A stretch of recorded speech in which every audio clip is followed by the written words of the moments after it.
Hello dear students. So in this video we are going to discuss about the regulation application to foreigners in India. So the regulations for the foreigners in India, there is extant acts dealing with entry, stay and exist foreigners nationals in the country, that is Passport Entry into India Act 1920, Foreigners Act 1946 और registration of foreigners act 1939। ठीक है, तो मतलब ये है कि ये सब क्या है कि एक्ट है जिससे जो है फॉरेनर्स का ये फॉरेनर्स मतलब इसमें क्या होता है कि ये वो एक्ट से है जिससे डील किया जाता है फॉरेनर्स का एंट्री स्टे रहना यहाँ पे एंट्री करना कंट्री में, यहाँ स्टे करना और यहाँ से जाना एग्जिस्ट करना। ठीक है, तो ये है पासपोर्ट एक्ट 1920, फॉरेनर्स एक्ट 1946 और रजिस्ट्रेशन ऑफ फॉरेन एक्ट 1939 के तहत जो है ये सभी जो है एंट्री स्टे एग्जिस्ट जो है होता है। ठीक है, तो इसके बाद एक कि अराइवल फॉर्मेलिटीज़, जो अराइवल फॉर्मेलिटीज़ होता है for the foreigners is that every person जो एंटरिंग कर रहा है in India by air land sea is required to complete करना पड़ता है उसको द डिसएम्बकेशन और एम्बिकेशन कार्ड। ठीक है, तो ये डिसएम्बिकेशन और एम्बिकेशन कार्ड क्या होता है, ये होता है कि एम्बिकेशन होता है जब आप जब डिपार्चर कर रहा होता है, एक फॉरेनर जब डिपार्चर करता है, ठीक है, तो उसको बाज़ाब्ता उसमें डिपार्चर करते वक्त जो इन्फॉर्मेशन होना होता है एक कार्ड बनता है कि ठीक है, मतलब पर्टिकुलर टाइम पे जो डिपार्चर करते वक्त उसकी हेल्थ उस वो कुछ मतलब is not dealing with any illegal things, तो वो सारी चीज़ें उसमें जो इन्फॉर्मेशन होता है जो एक पासपोर्ट में नहीं होता है। ठीक है, तो इस इम्बाकेशन में इस कार्ड में वो सभी चीज़ें बनता है कि लाइक उसकी हेल्थ के बारे में, लाइक उसके लाइक कुछ अगर उसने कंट्री में किया नहीं है लीगल इलीगल, ठीक है, चीज़ें और भी सारी इंफॉर्मेशन होती है इसमें इम्प्लिकेशन में। ये डिपार्चर के टाइम पे मिलता है जब वो फॉरेनर्स डिपार्चर कर रहे होंगे, यहाँ से जा रहे होंगे वापस। तो डिसएम्बिकेशन कब होता है कार्ड, देखो डिसएम्बिकेशन कार्ड होता है जब बंदा जो है फॉरेन कंट्री से अपने कंट्री में आ रहा हो, ठीक है, यहाँ पे आ रहा हो, मतलब हमारी कंट्री में फॉरेनर्स जब हमारी कंट्री में एंट्री करेगा तो वो उसको क्या चाहिए, डिसएम्बिकेशन कार्ड। ठीक है, तो फॉर एग्ज़ाम्पल ऑस्ट्रेलियन जो है सिटीज़न अगर इंडिया में आता है तो उसे डिसएम्बिकेशन कार्ड चाहिए, मींस अराइवल कार्ड। तो इम्बिकेशन कार्ड क्या हो गया, जब फॉरेनर जब इंडिया में आया फिर जब वापस जाएगा, ठीक है, डिपार्ट, तो उसको क्या चाहिए, डिपार्चर कार्ड, डिस वो हो गया इम्बाकेशन कार्ड। ठीक है, इम्बाकेशन कार्ड। तो ये जो है is according to the registration of foreign rules 1992 के तहत होता है। ठीक है, अराइवल फॉर्मेलिटीज़। तो उसके बाद है रेजिडेंशियल जो परमिट, जब बंदा कोई फॉरेनर्स अगर यहाँ पे बैठना चाहता है, ठीक है, ऑस्ट्रेलियन अगर कोई सिटीज़न होगा वो यहाँ बैठना चाहता है कुछ सालों के लिए, कहीं महीनों के लिए, तो उसको क्या चाहिए, रेजिडेंशियल परमिट। ठीक है, तो जो residential permit is issued at the time of registration, जो ये रजिस्ट्रेशन परमिट होता है वो रजिस्ट्रेशन के टाइम क्या किया जाता है, इशू किया जाता है। परमिट्स जो है validity and the period of stay जो है स्पेसिफाइड होता है इस वीज़ा में। ठीक है, तो ये वीज़ा जो वीज़ा होता है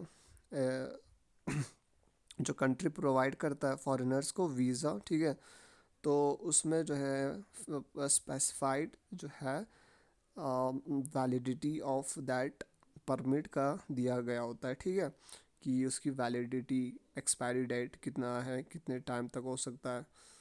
तो for extension of the residential permit application should be submitted at least 2 months before its expiry to the nearest registration office of the prescribed form. ठीक है, तो क्या होता है, जो एक्सटेंशन अगर आपको करनी है, एक्सटेंशन आपको करनी है तो रेजिडेंशियल परमिट एप्लीकेशन जो है वो शुड बी सबमिटेड आपको सबमिट करना है बिफोर एटलीस्ट 2 मंथ्स पहले, ठीक है। जब आपका जो है ये वीज़ा जो है एक्सपायर अगर होने वाला है तो 2 मंथ्स पहले जो है आपको क्या करना है, जो है पहले ही रजिस्ट्रेशन करना है, ठीक है। तो एक्सपायरी डेट से पहले ही। तो कहाँ पे करना है वो, रजिस्ट्रेशन ऑफिसर या इन द प्रिस्क्राइब्ड फॉर्म में।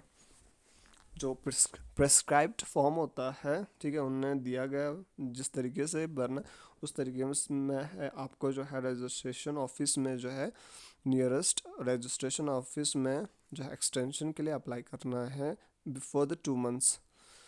तो ये और डिपार्चर फॉर्मेलिटीज़ क्या होता है, एवरी देखो registration foreigners who is about to depart finally from India, जब इंडिया से फाइनली डिपार्ट कर रहा होगा तो शल सरेंडर दिया जो भी उसका सर्टिफिकेट्स होगा ऑफ रजिस्ट्रेशन अदर जो किया गया होगा रजिस्ट्रेशन ऑफिसर्स, ठीक है, जो नियरर रजिस्ट्रेशन ऑफिस के पास of the place where the foreigners is registered और the place from where intends to depart, ठीक है, या उस जगह से जहाँ से इंटेंट उसको जो है डिपार्ट करनी है, और टू द इमिग्रेशन ऑफिसर या इमिग्रेशन ऑफिसर जो होता है उससे, ठीक है। तो वो एट द पोर्ट और चेक पोस्ट ऑफ एग्जिट, जब इंडिया से जो है वो जा रहा होगा एग्जिट पोस्ट पे, तब जो है उसको सारी जो सर्टिफिकेट्स मतलब सरेंडर करनी है, ठीक है, किसको, फॉरेनर्स को। तो ये डिपार्चर फॉर्मेलिटीज़ में ये आता है, फॉर्मेलिटीज़ उसको पूरा करना है, मतलब जो भी सर्टिफिकेट्स रजिस्ट्रेशन सर्टिफिकेट्स है उसको जो है वो वापस करनी है, ठीक है। तो if the certificates is surrendered to any authority other than the immigration officer of the post office, a receipt indicating such a surrender। देखो क्या है कि अगर आपको इफ़ द सर्टिफिकेट जो मतलब जो फॉरेनर है, अगर उसने वो सर्टिफिकेट सरेंडर नहीं किया किसके पास, इमिग्रेशन जो ऑफिसर के पास, तो उसको क्या करना है कि उसका रिसिप्ट लेके उसको receipt indicating such a surrender of the document may be obtained and shown to the immigration officer. तो वो जो रिसिप्ट है वो इमिग्रेशन ऑफिसर्स को दिखाना है या जो है उसके पास पहुंच जाना चाहिए, ठीक है। तो वीज़ा अ की ट्रैवल डॉक्यूमेंट। तो हाँ कि उसके बाद जो वीज़ा, देखो वीज़ा और पासपोर्ट में क्या फ़र्क है। देखो पासपोर्ट क्या होता है, is a document which is required you for your identity, ठीक है। That the you know this passport shows your citizenship, okay, so it's a document only which shows your identity and citizenship of the country। तो visa क्या होता है, जब आप उस country में जाते हो तो वो जो कंट्री है बेस्ड ऑन योर पासपोर्ट, आपके पासपोर्ट की बुनियाद पे वो लोग वीज़ा देते हैं, ठीक है।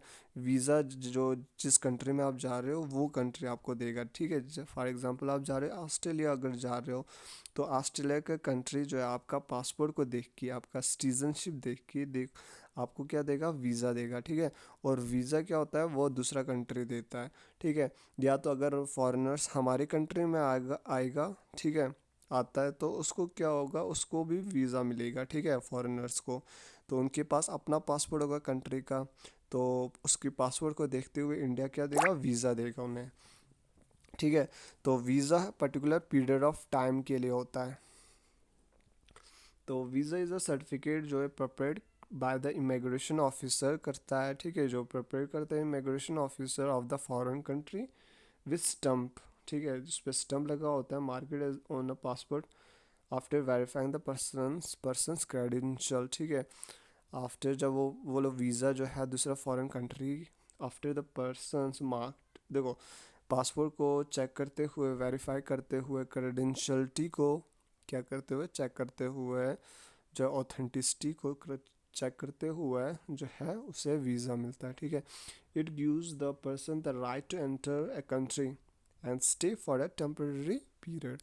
तो ये क्या देता है, ये देता है उस पर्टिकुलर बंदे को द राइट टू एंट्री, ठीक है, ऑफ ए कंट्री, और कुछ टाइम के लिए टेम्पररी पीरियड के लिए रहे, ठीक है।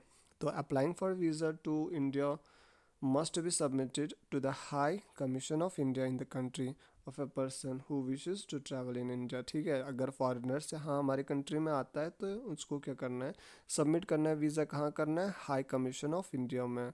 ठीक है, तो फॉरेनर्स कमिटिंग टू जो सॉरी जो फॉरेनर जो coming to India requires a passport and Indian visa. ठीक है, जो फॉरेनर्स आ रहे हैं तो उसको एक तो क्या चाहिए, पासपोर्ट चाहिए। ठीक है, अपने कंट्री का जो उसको प्रोवाइड किया गया है।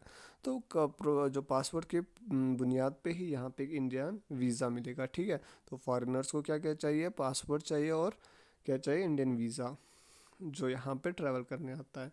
तो the office of a high commission decides the duration of the visa. तो कौन करता है, office of the high commission decide करता है duration of visa.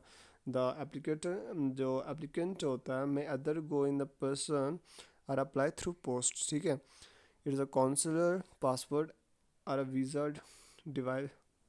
Division of the ministry of external affairs that issues the visa to the foreigners.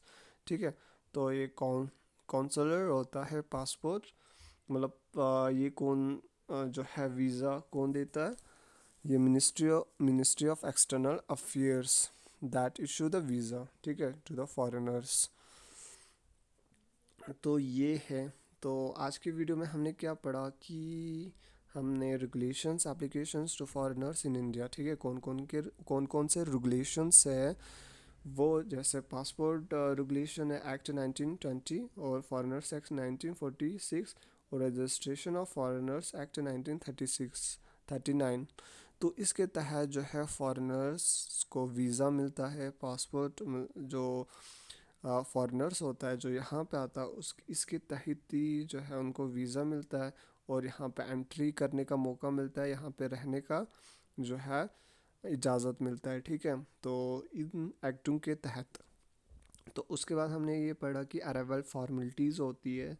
ठीक है, डिसएम्बार्केशन होता है, एम्बार्केशन कार्ड चाहिए। ठीक है, एम्बार्केशन कार्ड क्या होता है कि जब डिपार्चर के टाइम जो कार्ड मिलता है वो, और अराइवल के टाइम जो डिसएम्बार्केशन कार्ड मिलता है वो। ठीक है, वो चाहिए फॉरेनर्स को। तो रेजिडेंशियल परमिट अगर चाहिए किसको, फॉरेनर्स को, यहाँ कुछ टाइम के लिए बैठने के लिए, तो उसको क्या करना है, तो एटली उसको ये करना है कि बाज़ाब्ता वीज़ा बनाना है। ठीक है, और on the basis of your passport, तो वो एक्सपायर मतलब क्या कर सकता है कि जब रजिस्ट्रेशन के टाइम पे जो है उसको, तब जो है परमिट, रेजिडेंशियल परमिट के लिए मतलब क्या करना है कि जो रजिस्ट्रेशन जब हो रहा है तब जो है ये रेजिडेंशियल परमिट जो है इश्यू होता है, तो उसी टाइम जो है इसको अप्लाई करना है। ठीक है, तो 2 मंथ्स पहले ही इसको, एक्सपायरी टाइम से पहले ही इसको अगर एक्सटेंड करना है तो एक्सपायरी टाइम से पहले ही उसको फिर से रजिस्ट्रेशन करानी है। ठीक है, तो उसके बाद है डिपार्चर फॉर्मेलिटीज़ करनी है, जो भी जब डिपार्चर जा रहे हो वापस जब जाता है। ठीक है, फॉरेन, तो उसको जो भी सर्टिफिकेट्स है उसको वो सरेंडर करना है। तो उसके बाद वीज़ा अगर चाहिए तो उसको सबसे पहले क्या करना है कि वो जो वो उसका पासपोर्ट है अपने कंट्री का, उसके तहत ही जो है वीज़ा दिया जाता है। ठीक है, तो ये कौन देता है, high commission of India. Okay, तो ये था आपका आज आपका लेक्चर। अल्लाह हाफिज़, टेक केयर।